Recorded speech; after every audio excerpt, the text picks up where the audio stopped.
미국의 저명한 저술가 엘렌 와이트라는 분이 쓴 교육이란 책 74쪽에 다음과 같은 말이 있습니다.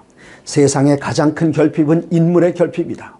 그 인물이란 매매되지 않는 사람, 저희 심령 속이 진실하고 정직한 사람, 죄를 그대로 죄라고 부르기를 두려워하지 않는 사람, 마치 나침반의 바늘이 틀림없이 남북을 가리키듯이 양심이 그 의무에 충실한 사람, 비록 하늘이 무너질지라도 옳은 일을 위하여 굳게 서는 그런 사람들이다. 이런 사람을 찾을 수 있습니까? 침례 요한이 바로 그런 사람이었습니다. 마태복음 14장 3, 4절입니다. 전에 헤롯이 그 동생 빌립의 아내 헤로디아의 일로 요한을 잡아 결박하여 옥에 가두었으니 이는 요한이 헤롯에게 말하되 당신이 그 여자를 차지한 것이 옳지 않다 하였습니다. 목에 칼이 들어와도 죄를 죄라고 말하기를 두려워하지 않았습니다. 세상은 그런 인물을 기다리고 있습니다. 영원한 복음의 권정행입니다. 질병은 몸과 마음을 괴롭게 하고 수명을 단축시킵니다. 하지만 죄는 수명을 단축시키는 정도가 아니라 영원한 생명을 잃어버리게 합니다. 질병에서 벗어날 수 있으면 좋겠지만 더 좋은 것은 영원한 생명을 잃지 않는 것입니다. 예수께서 베데스다 연못가에서 만난 환자는 38년 동안 질병으로 고통을 받아왔습니다. 마지막 수단으로 미신에 근거한 기적에 의지하려 했지만 그마저 뜻대로 되지 않았습니다. 그때 예수님께서 나타나셔서 내가 낫고자 하느냐 물으셨습니다. 질병의 원인이 무엇인지 불편한 질문을 하지 않으셨습니다. 그가 믿음을 나타냈을 때 예수께서는 즉시로 고쳐주셨고 요한복음 5장 14절에 보라 내가 나았으니 더 심한 것이 생기지 않도록 다시는 죄를 범하지 말라고 하셨습니다. 이 사람은 질병으로부터 벗어났을 뿐만 아니라 죄로부터 용서를 받았습니다. 완전한 치료는 죄에서 벗어나는 것입니다. 다른 나라를 방문하려면 먼저 입국 비자를 받아야 합니다.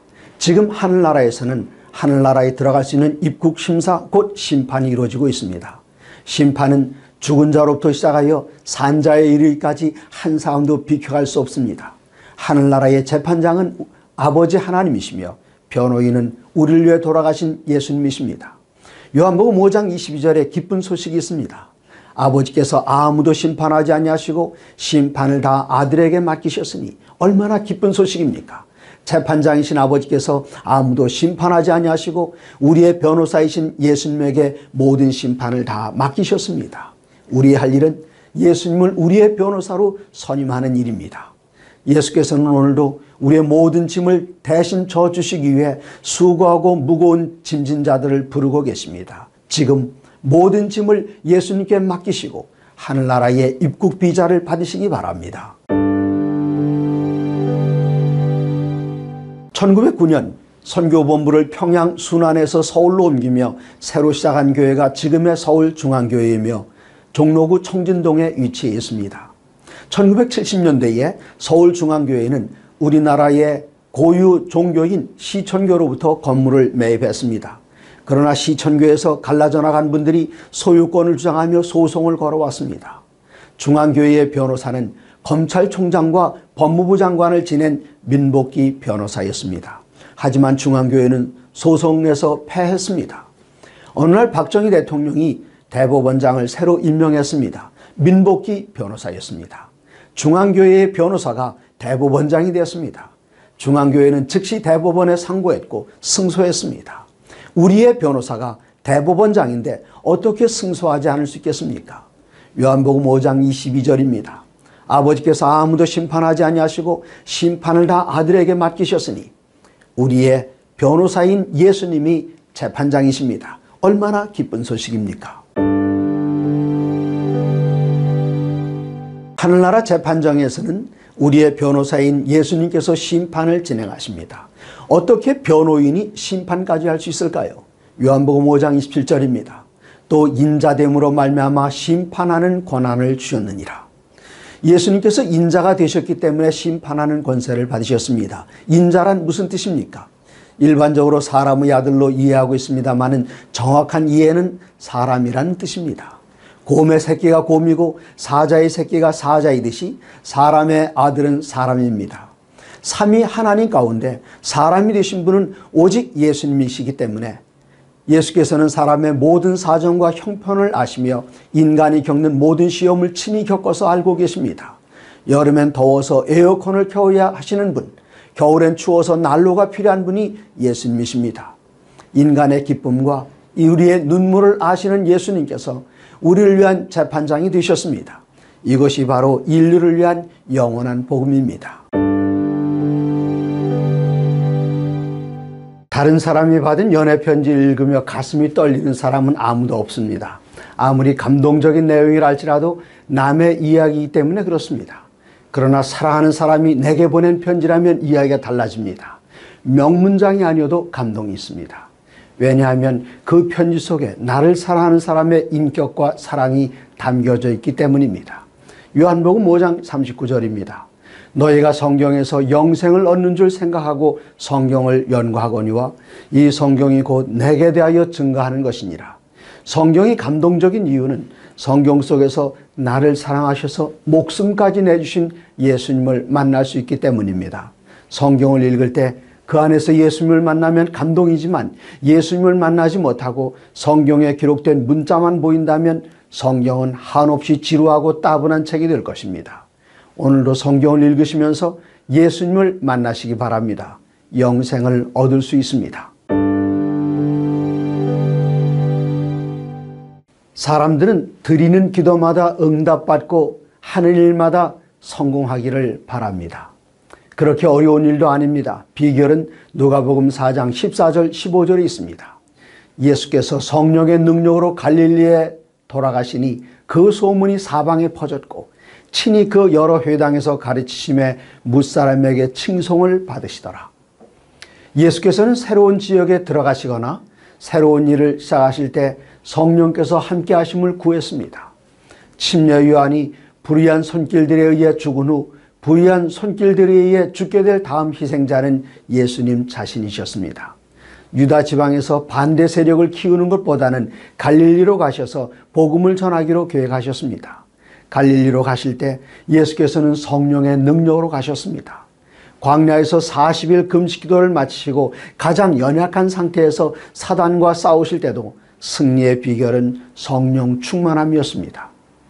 오늘 무슨 일 하시든지 성령께서 함께 하시기를 간구하시기 바랍니다. 같은 행동을 반복하게 되면 습관이 됩니다. 습관이 반복되면 성품이 됩니다. 성품은 영원한 생명으로 이어집니다. 모든 그리스도인들의 소원은 예수님을 닮는 것입니다. 예수님의 성품을 닮으려면 예수님과 같은 습관을 가져야 합니다. 예수님과 같은 습관을 가지려면 예수님께서 반복하셔서 늘 하셨던 행동을 보고 따라하면 됩니다. 성경에 예수께서 늘 하시던 대로라는 표현이 유일하게 누가복음 4장 16절에 한 번 나옵니다. 예수께서 그 자라나신 곳 나사렛에 이르사 안식일에 늘 하시던 대로 회당에 들어가서 성경을 읽으려고 서심해. 안식일마다 회당에 들어가서 성경을 읽으시는 것은 예수님께서 어려서부터 자라나면서 늘 하시던 일이었습니다. 엿새 동안의 세속적인 노동과 일상을 보내고 매 안식일날마다 영적, 지적, 육체적 재충전을 경험하는 것은 예수님의 모본을 따르는 사람들의 값진 특권이며 축복입니다. 영원한 복음의 권정행입니다. 1945년 일본이 한국을 강점하고 있을 때 한국인들은 애타게 독립을 기다리고 있었습니다. 1950년 북한군이 서울을 점령하고 있는 기간 동안 북한에 협력하지 않은 사람들은 숨어 지내며 가슴 졸이며 서울의 수복을 기다렸습니다. 1945년 8월 15일 일본의 패망과 함께 광복은 찾아왔고 1950년 9월 28일 메가더 장군의 인천 상륙에 이어 서울은 수복되었습니다. 또 다른 기쁜 소식이 있습니다. 다른 나라에 영원히 정복당하지 않고 참된 사랑과 자유, 의와 평화로 유지될 영원한 천국이 가까이 이르렀습니다. 마태복음 4장 17절입니다. 이때부터 예수께서 비로소 전파하여 이르시되 회개하라 천국이 가까이 왔느니라 하시더라. 예수님의 초림을 통해서 죄로부터 인류를 회복시키는 은혜의 천국이 찾아왔습니다. 이제 예수님의 재림과 함께 인류를 죄의 결과로부터 영원히 해방시킬 영광의 천국이 가까이 왔습니다. 회개하며 그 나라를 기다리시기 바랍니다. 예수께서는 마태복음 4장 19절에 나를 따라오라 내가 너희를 사람을 낚는 어부가 되게 하리라고 하셨습니다. 예수께서는 제자들을 사람 낚는 어부로 부르셨습니다. 어떻게 하면 좋은 어부가 될 수 있을까요?